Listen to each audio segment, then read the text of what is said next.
too much success with all their insightful views. Do you grow yourself or buy from the top shelf? Are you here to take the reins and gain back your health? Whatever it is, you know the biz. Leave a like, crack a pipe, and let's get on with it. If you want to acquire the knowledge, you don't have to go to college. You can just come hang with Aaron and Dave.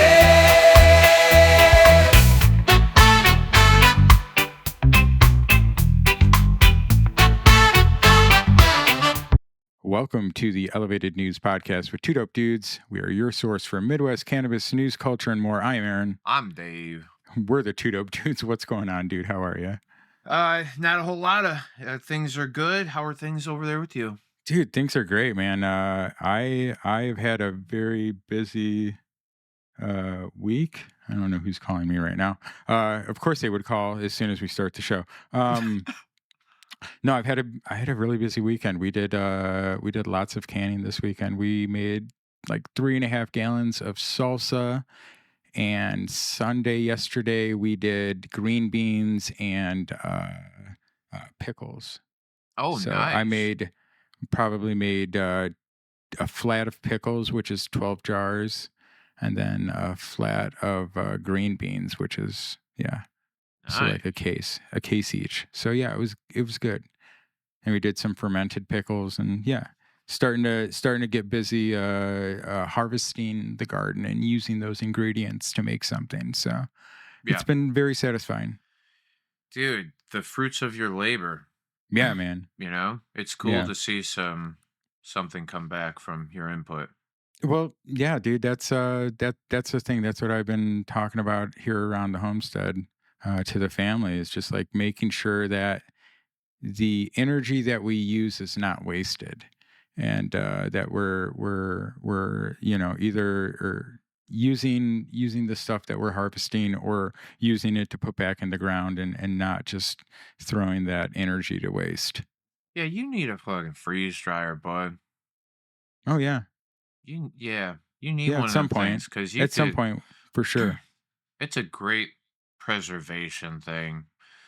Like I think we have like general food waste over by us, but like I try our hardest not to like no produce really goes bad or like, Well, I mean, like there's like produce trimmings and stuff like that is what I mean, or like cucumbers that are bitter that you're not going to use, that like you can't help that. So what I mean by that is that I use that for compost to make sure that the energy that was used to grow that still goes back in, and the minerals and the things that are already in those trimmings are being used again. So nice. I'm just making sure that it's not a waste. That's how I mean that. Yeah, we should teach that all around the globe. I think we try to, and that's why it's important to talk about it and talk about the ideas as well. Yeah, so. I'm telling you that Todd McCormick talk that he had that I was ranting about on Thursday, Mark sent it to me. It's so good, dude. Yeah.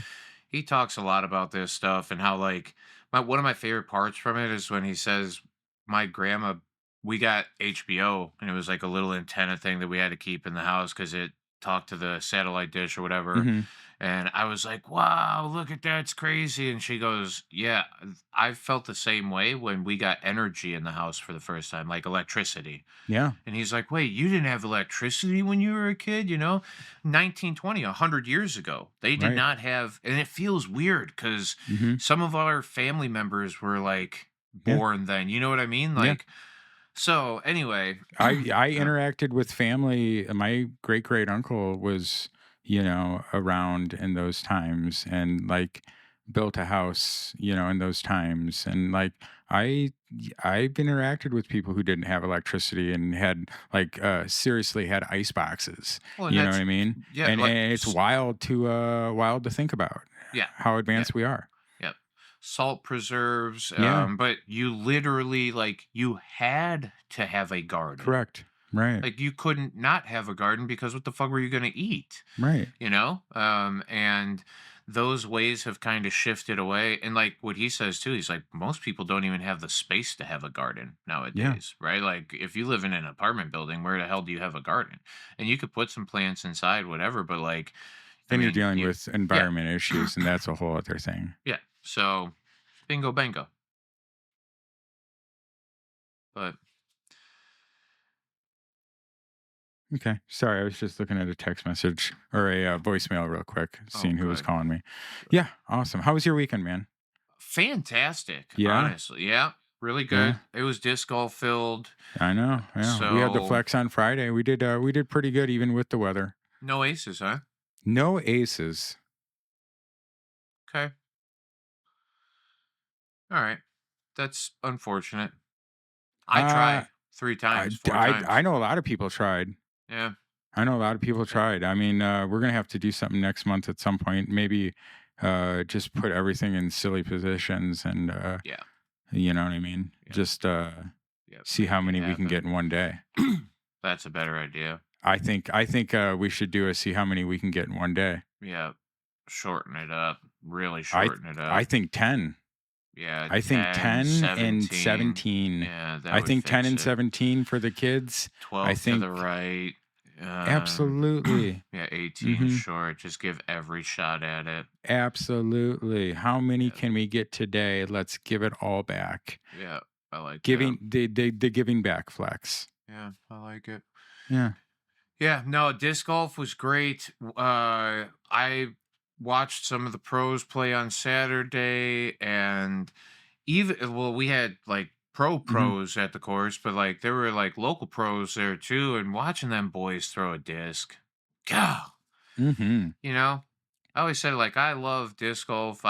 Me throwing it and playing it is fun, but watching a disc fly well, or Yeah. watching somebody get the disc from the pad 350 feet away through trees.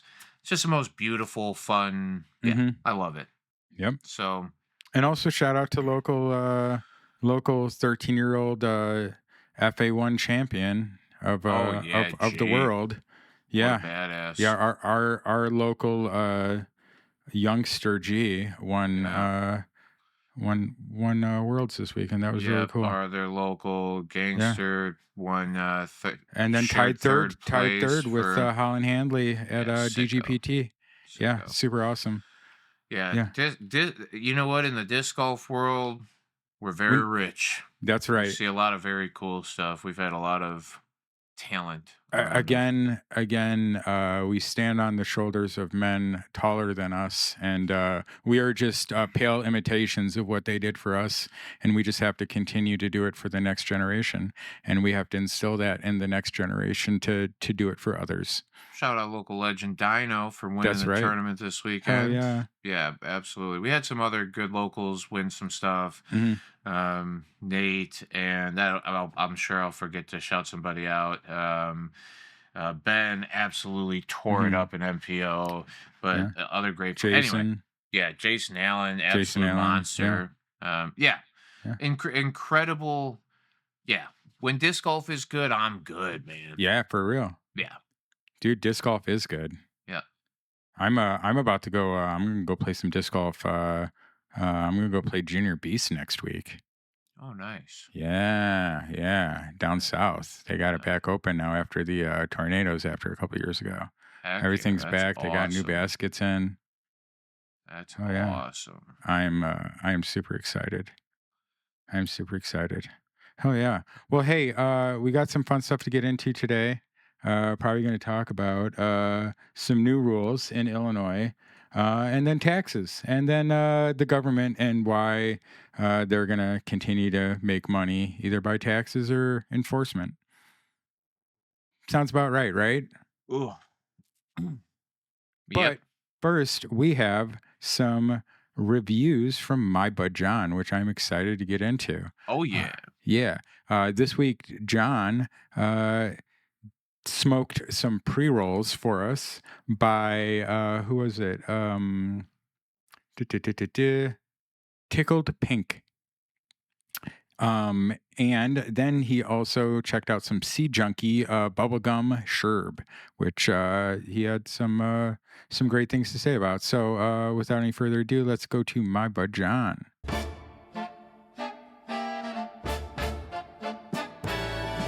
Have you ever wondered what to buy? Have you ever pondered if that will get you high? Well, don't just go in and guesstimate. Listen close, get you something great like a tender disco yell. My Bud Jon is here to help. Welcome back to John's Reviews and Reports. Today, we got some Sea Junky genetics, and we're doing the Tickled Pink pre-roll pack. We're going to start it out with the Tickled Pink pre-roll pack. They call it their assorted burst pack, and here's why. They're all different flavored pop cones. It's like spray terps with poppable terps. You light one up, and honestly, it tastes like you already popped the cone. It tastes like spray terps. Red alert. Spray pack terps. So,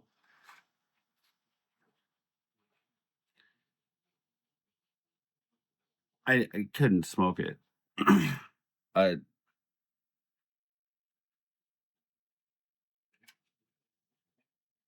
They weren't good. It was like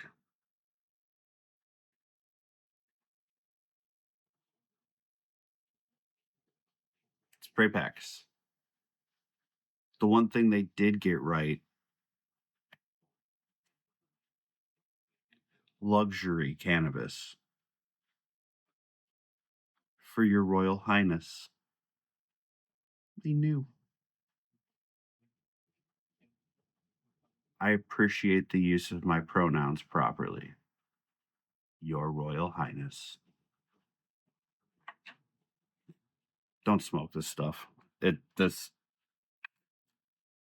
it's luxury, this is not the place that I want to be your Royal Highness for.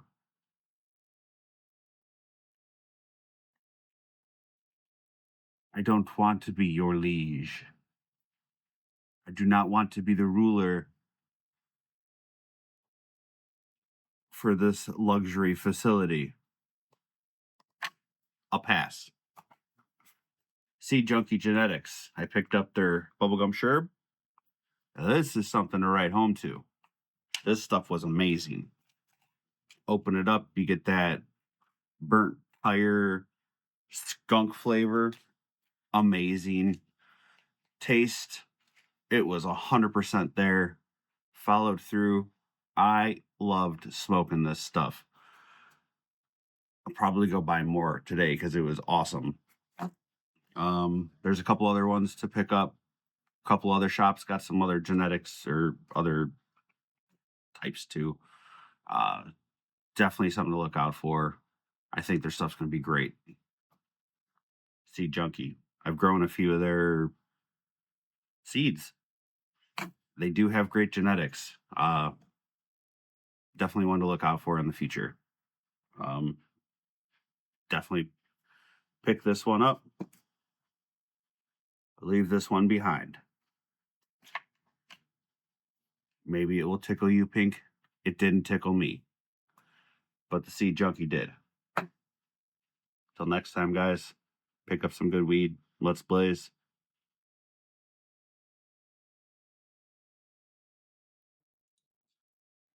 Oh yeah, My Bud Yeah. Jon. Thanks, bud. You know what I was thinking through I that. I'm sorry. Before you say that, Yeah, go I ahead. think that's the first time that John has said no, thank you to something. I think that's the in first all- time John has actually said, "Don't get this." Yeah, I Yeah. literally do believe. Well, he did say some stuff wasn't worth it in the past, but like that was the first no, I'm not smoking. Correct. He smoked the other stuff and was Correct. like, yeah, I don't know if Yeah, I it buy wasn't that, great. but yeah, but that was a hard pass. And what I was thinking during it, Hmm. it um, for the company themselves, I don't know who Tickled Pink is or whatever. My guesstimation is 93 boys. I that don't they know. have some level of infusion license or some dumb license that does not matter. And all they're capable of doing is taking somebody else's product and trying to spin it their own way. And that those are the trash companies that come out of it, where it's either you buy flour, excess flour, and you doctor it up somehow to sell it back to people, right? Because you're an infuser, so you infuse it Oh, with yeah. something. They're the ones who just came out with the lollipops. Dude, I'm telling you, infusion licenses. Yeah, So that's exactly who it is. the only way that they can make a product, and we all know smokable sell the most, right? It's probably 55-60% of the entire market is like flower product, right? But so how do you break into that if you all you have is an infusion license? So you're possibly like, so it's like 50-60% like smokable like flower product. Then you maybe got some concentrate, right, which it would take over waxes and rosins and whatever, Mhm. but would also probably considered like your vape pens and shit. Mhm. And that's probably another 20-ish% of the market, maybe a little bit Yeah. more. And then you've got like edibles and shit. And Yeah. those take up the rest of it, right? So like and you've got your silly RSOs or Sure. the small product. It's not silly, but they're small products that aren't being produced massively. The only reason I'm bringing this all up is because an infusion license from the beginning is set up for you to exist in the very end parts of it. So when we're Mhm. talking equitable, you can be a company that makes profit. Right. The licenses that Illinois gave out for people to make the money with are trash licenses that are only able and Yeah. capable of representing essentially trash product. Right. Because It's you it's c- it's you a can only recycling. It's a recycling. yeah, Yeah. you can only doctor up cannabis, right? Flower products, which is the company selling you their premiums? Probably not. Unless you're Absolutely paying not. some level of premium for it. And then what are you going to do? Take a premium bud and put it into a strawberry pop cone? Like who that No. you know what I mean? Like goofy. So they're buying mids and then they're trying to produce something that is representable as a product, and it sucks. I feel bad Yeah. for those people, honestly, Yeah, because because I believe that they want to be into the into the market as well, and they deserve to be able to be. But I mean, once you get into it, you see what it is and where it's well, dominated by. well, and so it's funny too And because all of these people are like, okay, well, I'll enter the fucking edible market, but edibles are dominated by gummies and chocolate, right? right, So what are you gonna do? Be the next person to yeah, make another gummy or chocolate? No, you try to separate yourself and you you're go, okay, like you said, I'll make lollipops. you're And like, relying how many on people are buying that yeah, shit? you are relying on proprietary recipes. You know what I mean? But you're still stuck to somebody else's. You have to buy the flavoring from somebody else. You have to Well, go to you have to go to Flavor West to get flavorings. You know what I mean? yeah, yeah, yeah. And you're stuck buying runoff distillate. Or Flavor Jungle, or whatever the companies are. Yeah, and buying distillate and being part of the management group and being part of the Oh, well, then you have to be getting paid managed because right, you're not capable of getting into right, companies unless you're right, part of the group. right. Like it's so weird. Yeah, it's dumb. And I just want people to I want more people to realize that it is the market in Illinois is the way that it is because of the government, not because of companies paying money to make the government make it that way, because the government is in bed with these companies and making it so that they'll stay here and that they'll do business here and that they can look like they have a propped up, equitable, great market, when in reality we don't.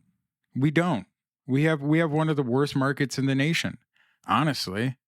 And I mean, it's it becoming more and more makes apparent. money. It does. But that But it's so like, corporations. well, that's it. It's for the investor. It's not for Right. the consumer, And that's right? what Which is that's where, what the state wants.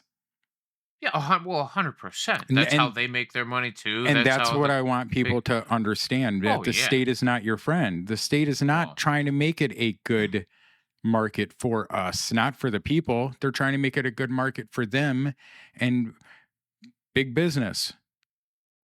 yeah. I mean, why would you put barriers to entry on anything unless you wanted control of it? Correct.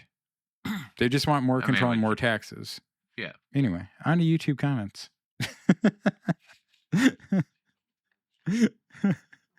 This is from our last one. Cole memo here. Yeah. Cole memo. I had to come back to finish the episode and say two things. Number one, great episode. Number two, regarding the hemp ban delay. Hemping ain't easy. Jokes aside, it is just hilarious to me how hemp just keeps on hemping. Dude, That's it. yeah, that's it. Also, check this out. Check this out real quick. Cole put this out. That is definitely, that seems like an old picture, Cole. Is that your old MySpace picture? I'm sorry. I had to give you just a little bit of a hard time. It does look like an old MySpace picture, but I also love it. And I'm 100% teasing, and I don't really mean anything by it. I love you. Illinois cannabis law change. Here's what you need to know by the Cole memo 19 hours ago. It's great. It's under 4 minutes.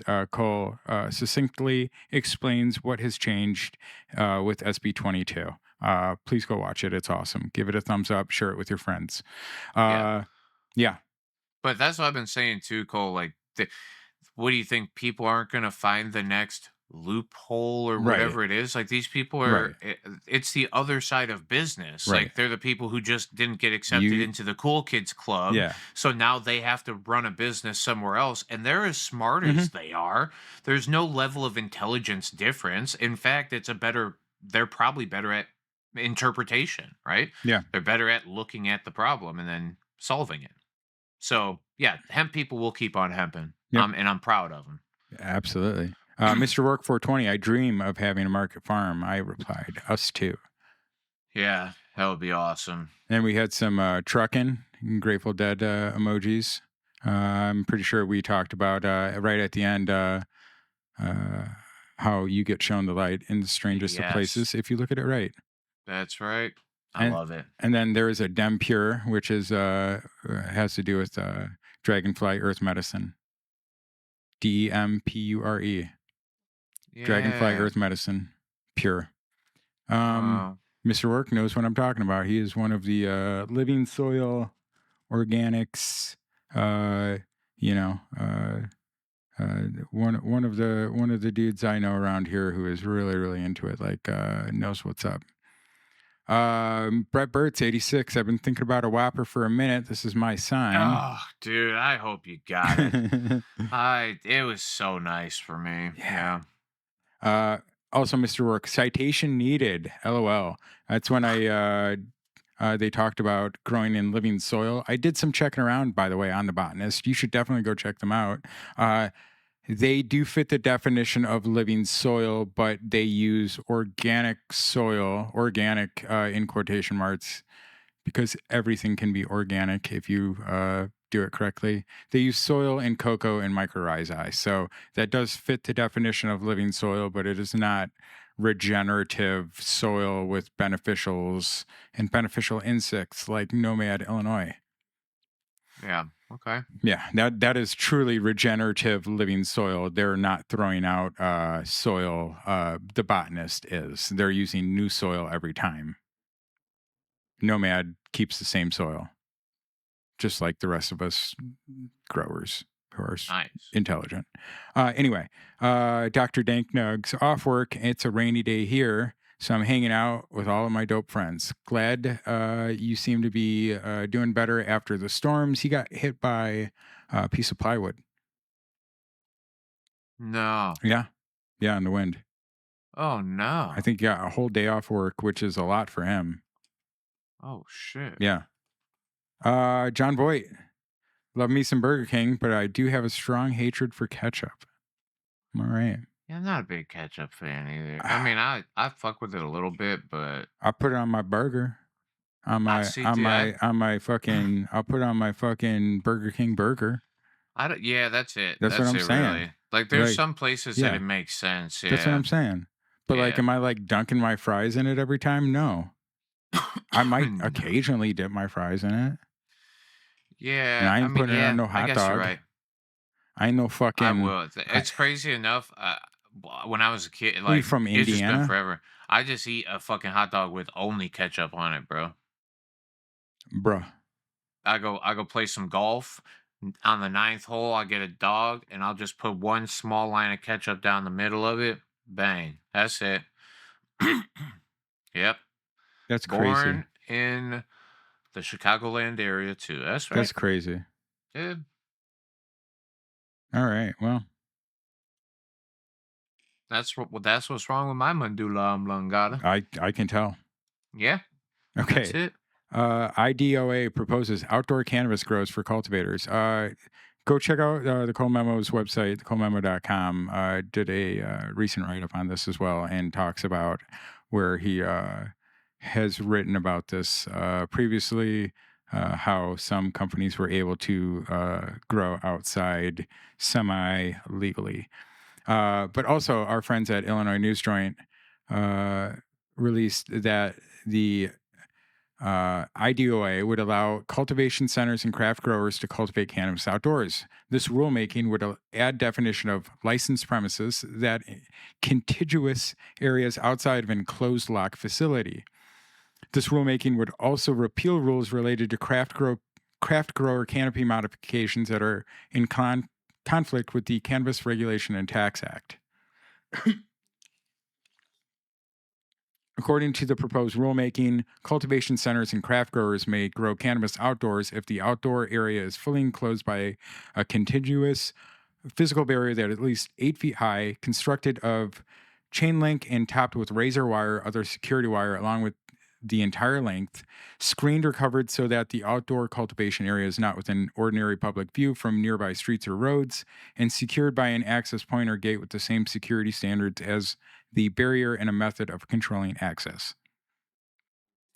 You know what sucks about this is that a lot of people who have craft licenses Mm-hmm.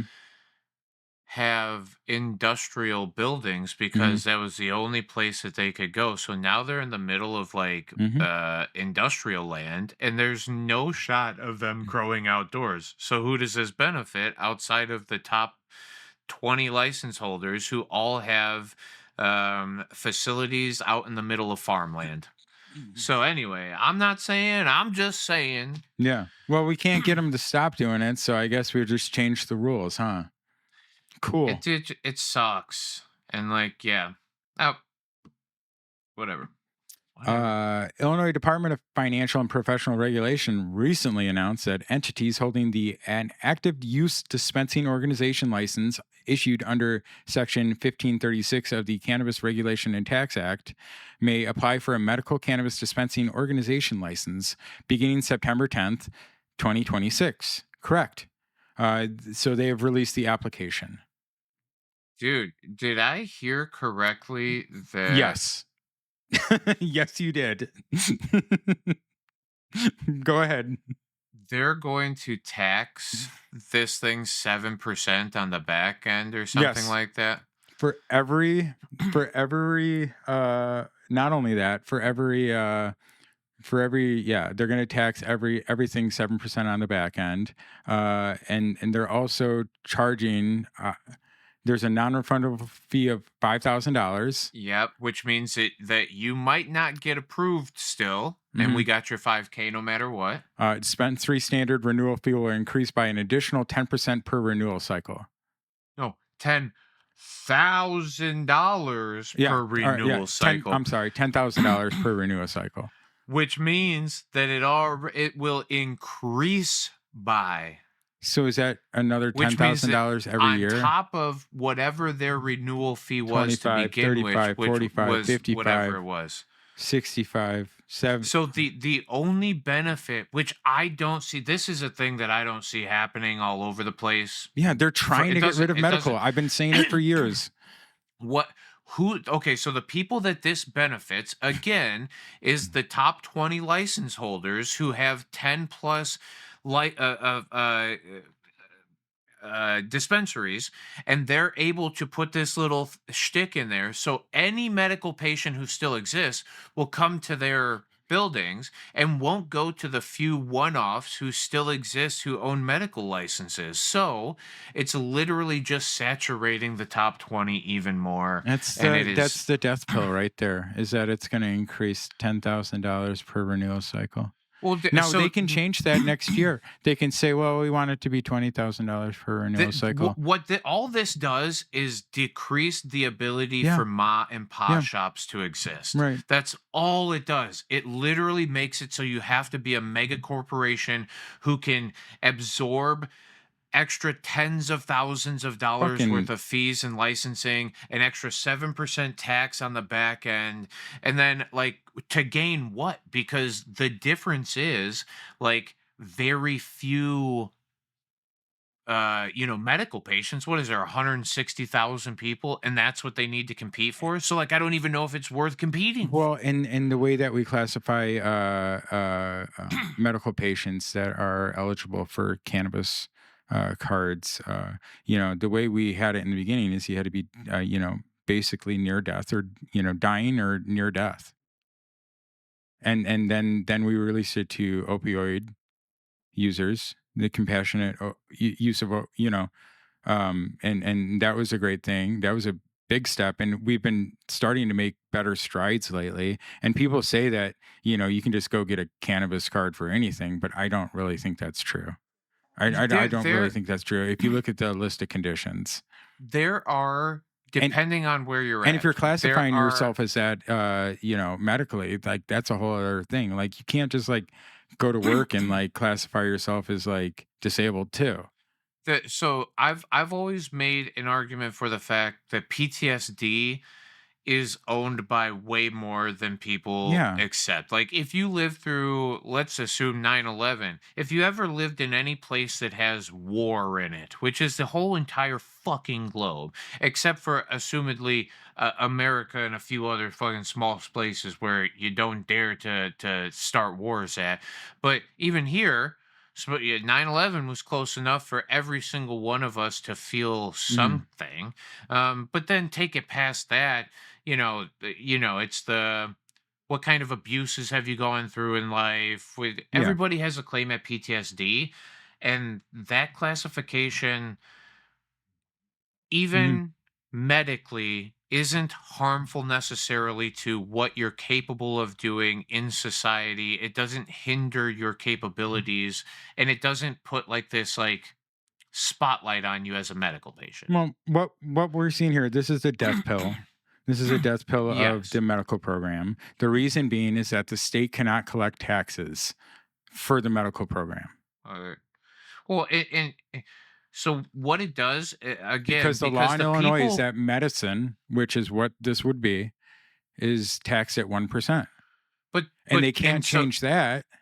So I guess what my other statement is, they make this so that nobody else except for the 56 or 60 licenses that are out there as medical facilities, they will continue to have the fucking the edge on everything, because it doesn't sound like they're going to start to have to pay 7% back end taxes.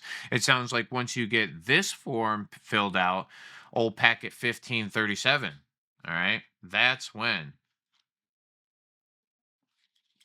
it happens. I agree.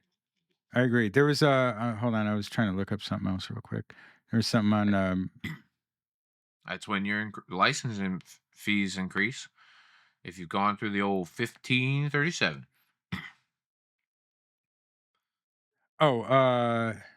Yeah. So the new form noted earlier by Illinois News Joint, this is from Marijuana Moment, asks about a business's disciplinary history, ownership structure, and tax compliance. And And then it also asks questions such as, here, I'll just do this. Does the dispensary include materials or signs informing patients that possession of cannabis is illegal under federal law? Does the educational plan offer information available to patients on the potential side effects of cannabis? Does the dispensary offer materials or signs? This is all pretty standard. This that's already going on. Right. Right. Yeah. You to be compliant in the state of Illinois, you have to do all of them. Right. Things. So your signage is up to date. That's what inspectors come and check out. Right. That they come in and they go, "Oh, is your signage all right? Do you have the little warning booklet sitting out in the middle of your thing?" Mm-hmm. And then they go to the other side of it, which is like, what can we enforce in here? Is how's your inventory? Right. Let me see your logs. Let me look at who came in and out. And did you put a time in and time out for them perfectly? Right. Like, Yep. it's nitpicking dumb things. Yep. Where can we collect money? You have to play the game.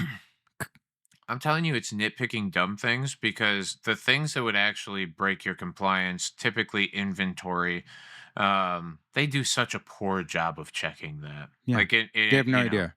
They got no clue. I've literally, and I'm no magician, dude. Right. I Kung have fu? no technical training I smoke and mirrored some shit a couple of times in my life, dude. you got that fucking kung fu grip. Dude, I said, hey, look, 1, 2, 3, 4, 5, 6, 10. Didn't you see me count them all? Why Connecticut cannabis tax revenue jumped 67% despite relatively flat sales? This is from Connecticut Insider. So Connecticut collected far more in cannabis taxes during the first part of this year than it did a year ago, even though consumers spent only slightly more at dispensaries. The state collected about $12.45 million through its cannabis potency tax from January through April, up roughly $7.44 million during the same period last year. That's an increase of about 67%, according to the State Department of Revenue Services data. To State Department of Revenue Services data. Not redundant at all. Anyway, cannabis sales, however, were nearly flat. Connecticut retailers recorded about $95.3 million in combined recreational and medical cannabis sales through April, up about 1.6% from the same period in 2025, according to an analysis of Department of Consumer Protection data. Adult use sales, which are subject to cannabis tax, rose to about 7%, while medical sales continued to decline. The gap is partly a product of the way that cannabis taxes cannabis, a system that lawmakers have already decided to change. Unlike a traditional sales tax, Connecticut's current cannabis excise tax is based on the amount of THC in the product, Bingo. not its price. That's what it is. There you Now go. everybody knows how to grow 35% weed all of a sudden. Well, we got to ban that THCA. That crazy fake weed. All that y'all selling that THCA fake weed, man. Hey, don't give me none of that THCA fake weed. Yeah, This is only 0.3%. What the hell? Yeah. What the helly? All my bud tenders just giggling. Yeah, so look at that. Wait, did that just say that the fucking state charges? Go scroll slightly back up. My thing is broken. There you go. Charges 0.625 cents for each milligram of THC in cannabis flower. 2.75 cents per milligram in edibles, and 0.9 cents. They got a goddamn per milligram tax, dude. I know. That's wild. And then that comes on top of the state's 6.35% sales tax and a 3% municipal cannabis tax. Right. Holy shit balls. Cannabis tax on a product can stay the same even as its retail price falls. Okay. Dude, so I'm gonna do quick math in my head.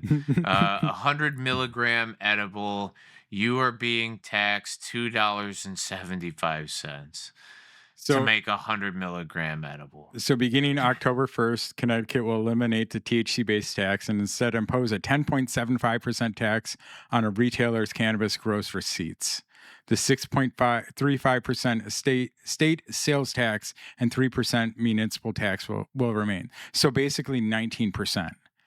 And we've heard that they believe that 17% is the actual sweet spot for taxes on legal cannabis. At least that's what I believe the data from the data showed, and what they read in the state. If you listen to the one of the older Cole memos, you can know about that. That's right. Yeah. Mm-hmm. Mm-hmm. Anyway, that's a wild tax structure. It literally benefits the state Right.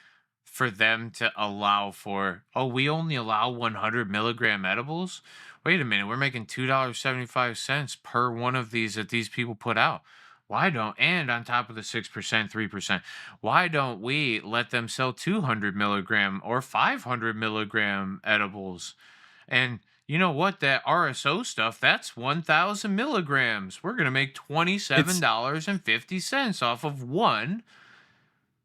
I mean, it, at least in some other states that have tried this little experiment, have gone, you know what, we're gonna fix this sooner rather than later, instead of propping up and saying we have the most equitable market in the country. Yeah, that's wild, dude. That's a wild one. Top North Carolina court upholds conviction tied to cannabis odor. Again, this is from the Carolina Journal. I used to live down in the Carolinas. Love that place. It's pretty easy to get weed down there, actually. This is before like carts and stuff, though. The North Carolina Supreme Court has upheld another conviction based on evidence tied to cannabis odor. So there was a case involving a defendant whose arrest was linked to authorities detecting cannabis odor.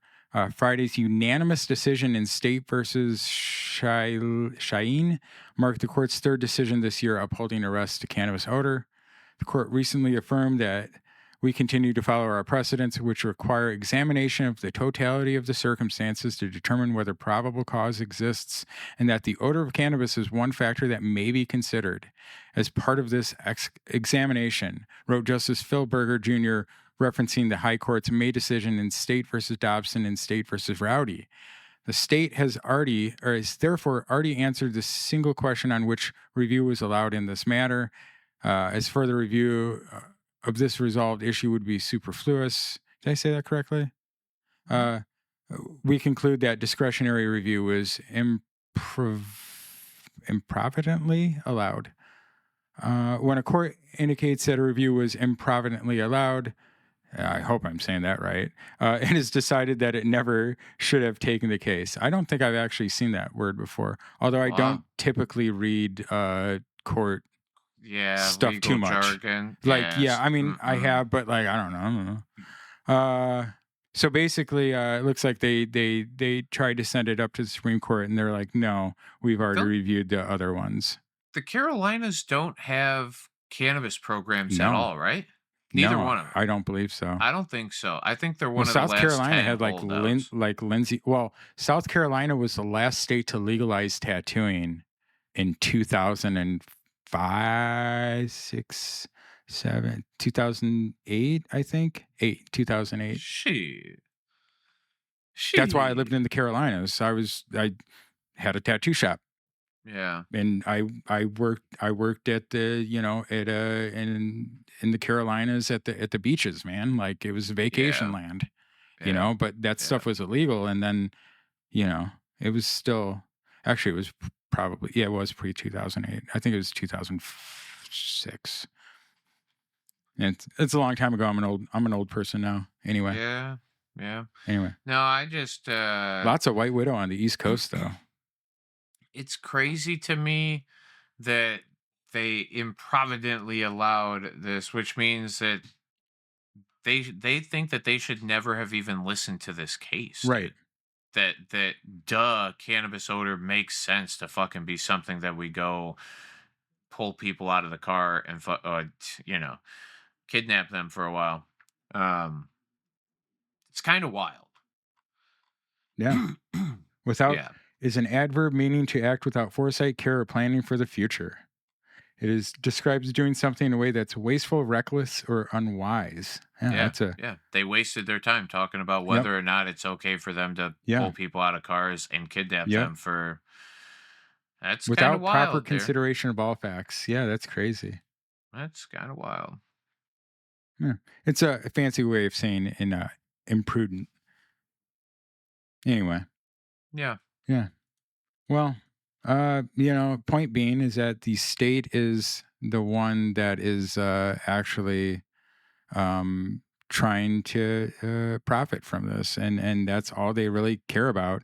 And they will try and say that it is for the people and that they're trying to protect the people and they're trying to take care of the people. But again, your state is just the people that's in charge of running the company of your state, and your job probably doesn't care about the people because it can't, and the state doesn't either. Yeah. And so it's Hey. only going to take care of the state. So, uh, pay attention in Dave's Conditional Cannabis Corner today because I think it'll make a lot of sense. Yeah.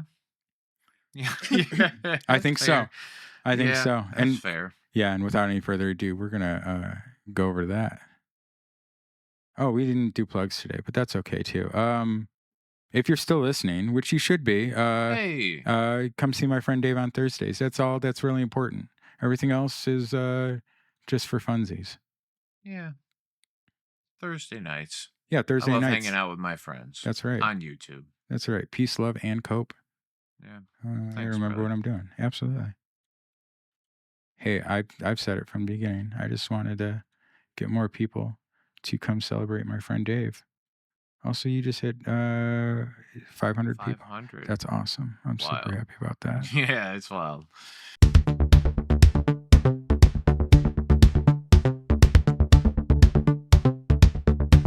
You got some symptoms from your condition to help you feel better.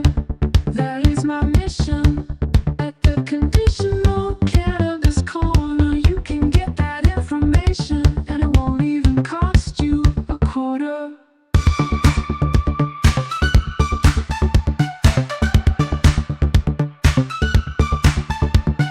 All right, my friends. This actually came up because I was listening to the Todd McCormick conversation, and I'll have Aaron link it somewhere. We'll put it somewhere, or come see me on Thursday. But we, Todd McCormick brings up the fact that the professionals of medicine and health don't know a damn thing about cannabis. And he says something to the effects of 10% of medical professionals have even heard the words endocannabinoid system during their studies in college. So when I heard that, it got me thinking, and I like to talk to my AI machine sometimes to go back and forth, and it's quick at pulling up facts from the internet or what it can find. So we were having a conversation back and forth, and I kind of just elaborated on the points that Todd McCormick was making.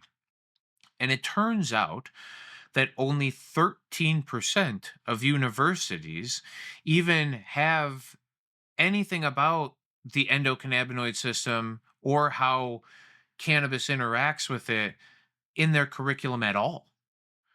So if that's not one of the top producers of graduates in the medical space, well, then even less maybe than the 10% that Todd calls for know what the endocannabinoid system is and or how cannabis plays a part in it.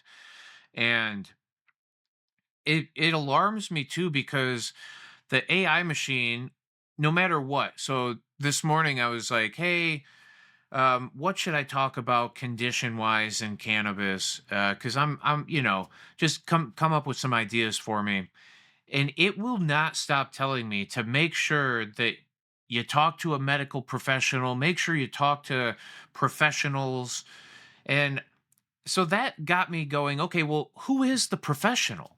Who knows cannabis better than the people who most directly work around cannabis. And then if they've taken any pride in it, if they know anything scientifically as far as anatomy and physiology goes, and they've sat across from more medical patients who are using this as medicine and they've had conversations back and forth, who knows more than those people when it comes to cannabis interaction in the endocannabinoid system, or just even as a general interactant as far as symptom relief, you know?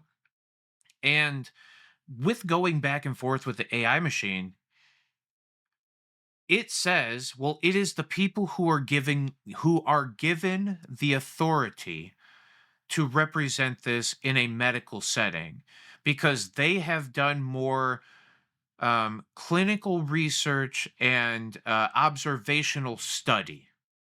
Well, bullshit. Observational study has gone on far greater for a bud tender, somebody who sat across from people who use this as a medicine. So, observationally speaking, now granted, all of us have a control group in the other direction because we all know all the people who don't consume cannabis. So you can kind of play those side by side, but um, clinically speaking, maybe they have understood more drug interactions of other drugs in the anatomy and physiology of patients, but they still don't know cannabis as a interactant with patients for either direct condition treatment or symptom relief at all, which is what a clinical study does. It takes a drug versus another placebo, typically most of the time, pits them against each other, and then people literally study the data of it. They don't even sit in front of the people because they're just given questionnaires and people fill out the thing. Some people sit there with a stat taker and they go, okay, well, let me fill out the stat sheet for you. But you literally are statistically um, manipulated through those things. And whatever they want the outcome of those results to be, it's just your interpretation of the data. Now, granted, that's why a peer review and multiple people get to look at the data and kind of pick it apart. But depending on what those people want to use that data for, you can prove a lot of things with data that isn't always a truth or a consistency. So, who's the authority?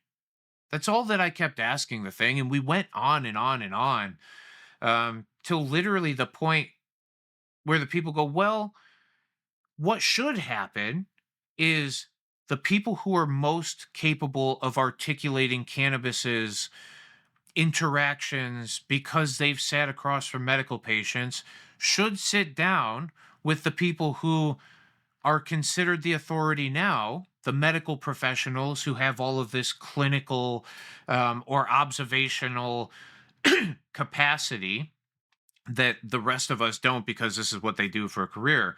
Um, we should all sit down together and collaborate on what the proper use of cannabis is. And I was thinking about that and I said, you know what? Yeah, they're absolutely right. They said, well, you should reach out to advocacy groups who have medical professionals who are the heads of them. And I like that. I like the idea of collaboration a lot more than it is to go, well, always consult a medical professional.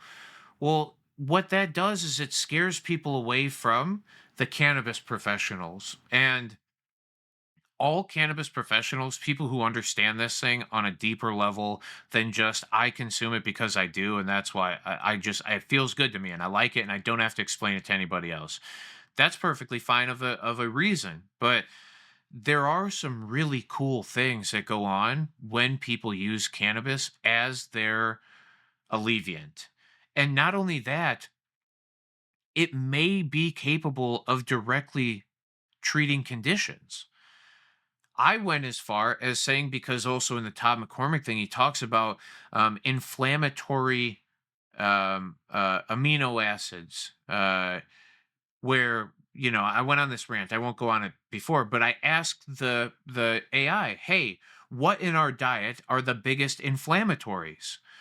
Uh, so, sugars and processed food, um, uh, oils and things of that nature, syrups and things that are in sodas, uh, and then uh, fatty acids.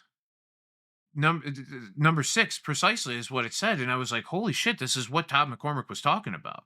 He said that omega-6 fatty acids are inflammatory, and we're supposed to be taking in better ratios of them.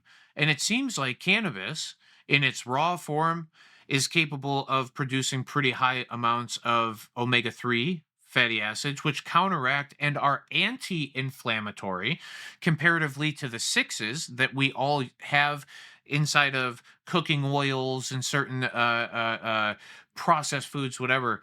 um, so I asked it, well, can cannabis be an anti-inflammatory property that helps benefit? It's not because you should use it as, okay, I can eat terrible food and now I use cannabis, and so that allows the inflammatory process to be lessened so I can just eat as much terrible food as I want.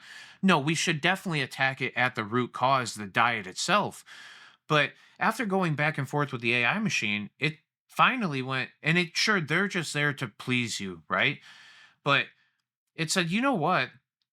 Maybe you're right. It's not that it is a substitute for your diet, or it's not that it is a um uh, it's going to fix the bad diet, but in conjunction with dietary change, using some cannabis products could actually benefit the reduction of inflammation on the system as a whole.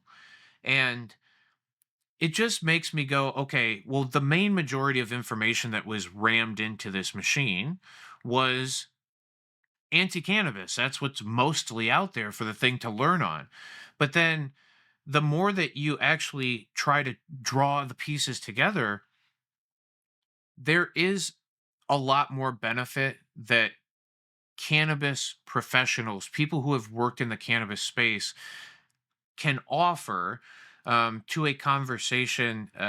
For again, this is taking your health into your own hands. That's what I say all the time. But I think we should do that in the medical space to begin with. Medical professionals are awesome people. There's a lot of really good ones. But when it comes to what cannabis does for you medically, use the medical professionals to let you understand what interactions it might have with your other drugs that you're taking out there in the world, that they're prescribing you. And um, beyond, see if it's going to affect your blood pressure, figure out if your lungs are at risk from this. But there are ways around both of what I just said also for you to gain benefit, especially in like an inflammatory space, CBDs and things of that nature. But who's the professional? Is it me because I've been around and talked to it? Is it the medical space because they sat inside classrooms for 8 years and, even if they didn't turn in their homework, they still got a 50%? Um, I don't know who gives the authority of who's capable of telling people that cannabis is going to be a benefit to their life or not. And I don't want the authority. I'm not looking for authority. I just want to be taken uh, with consideration in the same respects that I have sat around cannabis patients and had cannabis conversations with these patients for a very long time. And for that, uh, mine, but not only just mine, there are tens of thousands, if not hundreds of thousands now, of dispensary workers who actually cared on a medical level for patients, who I think should kind of band together. If anybody ever sees it who's a medical or who is a medical professional or a cannabis professional out there, and you'd like to rant ideas back and forth, I would love that too. But um yeah, this whole rant that I've gone on is just because I am, who is the professional? who has the authority in this space? If all of the people that we hold as medical professionals don't know this as medicine. And he said also too, Todd McCormick, 60+% of people who are medical professionals have no nutritional background either. So if the root cause of a lot of the problem is the diet, and these people don't know diet, if some of the things that could benefit us are plant-based and whatever, and they don't know these plant-based things, nor do they know the entire anatomy and physiology because the endocannabinoid system is a part of it, what are they professionals of? What they are professionals of is drug prescription. And those are drug systems that are completely controlled by massive industry and the state.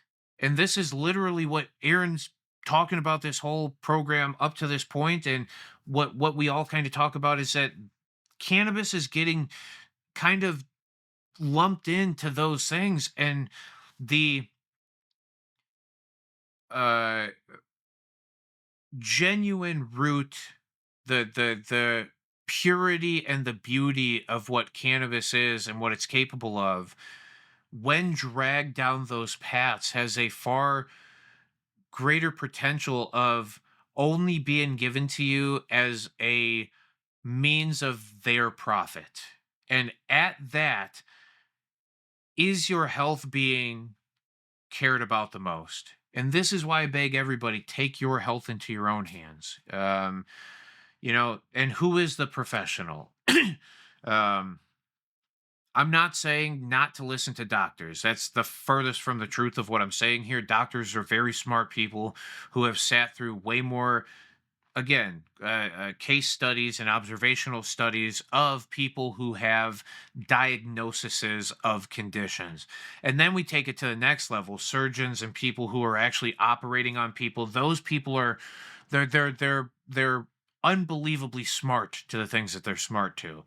But when it comes to this thing, when it comes to what benefits cannabis has to offer, um, don't be shy to ask some of your local cannabis experts what they believe about things, because they may know something and they may be able to help you. That's all I'm saying. There's a lot of smart people, and just because they wear a lab coat doesn't make them smarter. All right, that's it. I love you all. I would rather listen to my local professional who occasionally wears a lab coat. Yeah, that's fair. Yeah. No, and I'm sorry for ranting. No, It just, not at all. when talking, and okay, maybe that's my bad for using AI as the other No. sounding board of this, but at the same time, it's like to get the juices flowing. Like, it's just inspiration. It's not like you're using it for content. You're using it for like inspiration. well, You know and what I it mean? just, And it made you think of something important to like talk you, about. like and we've talked about Mhm. before, it is only because what's been input into those machines Mhm. that makes them respond the ways that they Correct. do, and it just looks for the most pleasing, obvious answer aggregated from all the sources that it's looked for. yeah. And for me, the only reason that I'm so like ranty and talky about this thing is because it's unfortunate Mm-hmm. that there is something that could benefit a ton of Yeah. people that they don't have access to. It's the potential of them still getting pulled out of their car and kidnapped on the side of the road. It's the fear of somebody kicking in your door, because who knows what extremes are going on out there. It's the fear of, we see in the news all the time, the scrommets and the possible negative. Well, there is all of that, but those are things that are so polarized Mhm. and made for you to Yep. kind of shy away from. And the reason why they're trying to draw people into cannabis is for this recreational enjoyment. It's Friday, Saturday night. Instead of being drunk, you can have a couple of smokes, and it is easier. Was who sent me the thing the other day? Maybe it was Mark or whatever, that like one of the senators or some came out Yes, he and also sent it to me.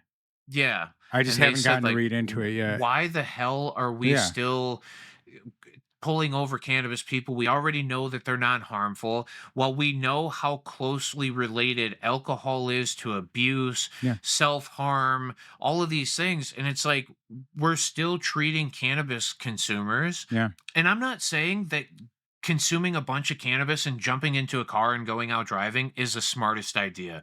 There are people who can control what they're doing and find whatever, but at the same time, for some users and for the beginning user, no, don't do it. Right? I forget But forget that some people can't just operate like fun- I fully forget functional. I forget Yeah. how it is to be functional. You're like, hey, you want one? And they're like, dude, I gotta drive in like 3 hours. And I was like, oh yeah. Yeah. I Yeah, gotta you're- work later. Dude, I I'm gotta like, work. I gotta work in 8 hours. And you're like, what? We're on the disc golf course Yeah, at dude. 9 a.m. and you Bro. work at 4 p.m. Thank you.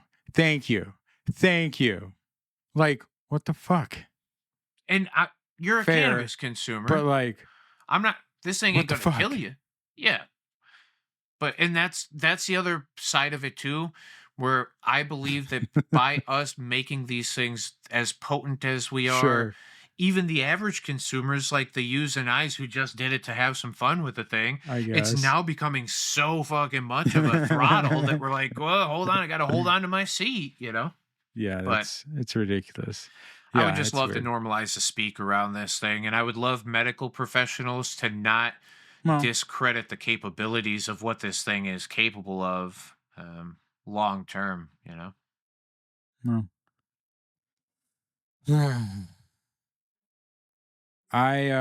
What do you guys think? Do you guys have faith that it's gonna get better or worse in our market? That's what I want to know. Yeah. Let us know in the comments. And then, Le- I'll talk about that next week. Yeah, I'd love to. Leave us some comments. We love you all. Smoke weed every day. Peace.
Yo, ding dong, we're done here. Time to go. Donuts!